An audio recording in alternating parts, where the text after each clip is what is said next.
Court ने क्या कहा और क्या रहा? हाई कोर्ट ने एसआई भर्ती रद्द कर दी है और कोर्ट ने डायरेक्शन दिया है कि जो नई भर्ती आई है 1015 पदों की, उसी के साथ ये भर्ती होगी और ये पद उसमें जोड़े जाएंगे।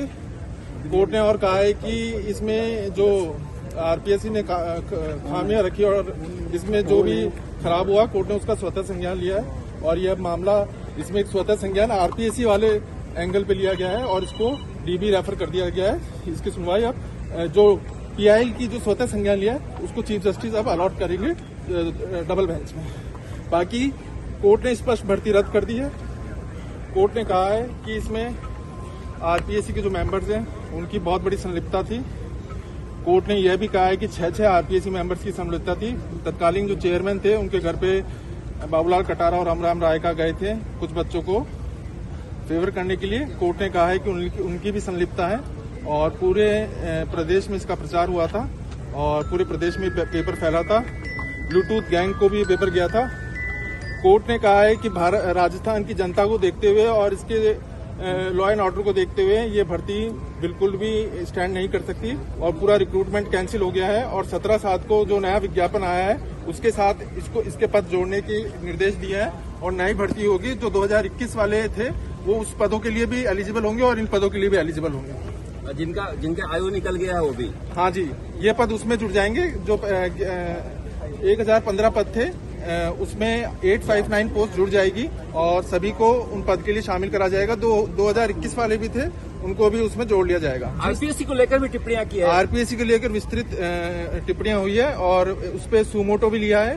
सुमोटो का होता है कि स्वतः संज्ञान और उसमें जो आरपीएससी पे एसआईटी ने टिप्पणियां करी थी उनको नोट करा गया है और आरपीएससी को कैसे इम्प्रूव करा जाए और उस पर क्या क्या कर सकते हैं उस पर कोर्ट ने स्वतः संज्ञान लिया है। वो स्वतः संज्ञान लेके मामला चीफ जस्टिस साहब के सामने रखा जाएगा एडमिनिस्ट्रेटिव साइड पे, फिर वो ऑनरेबल डिवीजन बेंच में जाएगा, फिर वहां पे उसका सुमोटो का केस चलेगा। जो लोग अरेस्ट हुए उनके लिए कुछ कहा गया है? जो लोग अरेस्ट हुए हैं उनसे पैसे की रिकवरी होगी और जो लोग अभी अरेस्ट नहीं है उनके लिए भी भर्ती रद्द है।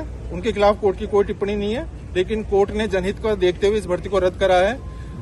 ये बिल्कुल बात सही है कि इसमें कुछ लोग हैं जो बिल्कुल सही हैं, हमारी भी उनके साथ भावनाएं हैं, लेकिन जनहित का मुद्दा था, पब्लिक इंटरेस्ट का था। एक भी अगर थानेदार गलत लगता है, कोर्ट ने कहा है वो गलत होगा और कोर्ट ने बैसाखी भट्टाचार्य बंगाल भर्ती का रेफरेंस दिया है और कहा है कि ये मामला कहीं भी नहीं टिक सकता और एक तरीके से ये बहुत दूषित भर्ती है। हर तरीके से 3 तरीके से इसमें पेपर लीक हुआ। एक आरपीएससी दो मेंबर्स ने पेपर लीक करा, फिर डमी कैंडिडेट्स बड़ी मात्रा में बैठाए गए और फिर इसमें जगदीश बिश्नोई गैंग और जो अन्य गैंग है। और कोर्ट ने कहा कि इसमें प्रतिकरण करना असंभव है क्योंकि कई 12 आरोपी ऐसे हैं। एक आरोपी तो जिसपे 5 लाख का इनाम है जो विदेश भागा हुआ है।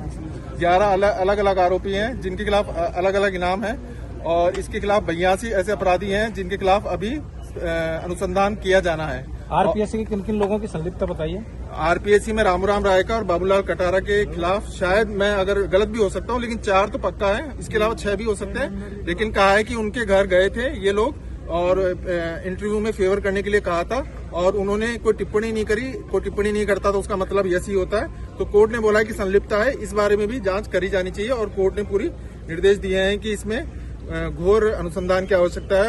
और मैं आपके माध्यम से कहना चाहूंगा, ये केवल याचिकाकर्ताओं की जीत नहीं है, ये जो राजस्थान के बेरोजगार हैं 8 लाख लोग जो जिसमें इन्होंने आवेदन करा था, ये उन सभी की जीत है। और इसमें मेरे को लगता है पूरे राजस्थान की जनता की जीत है क्योंकि जनता को ही रेगुलेट करते हैं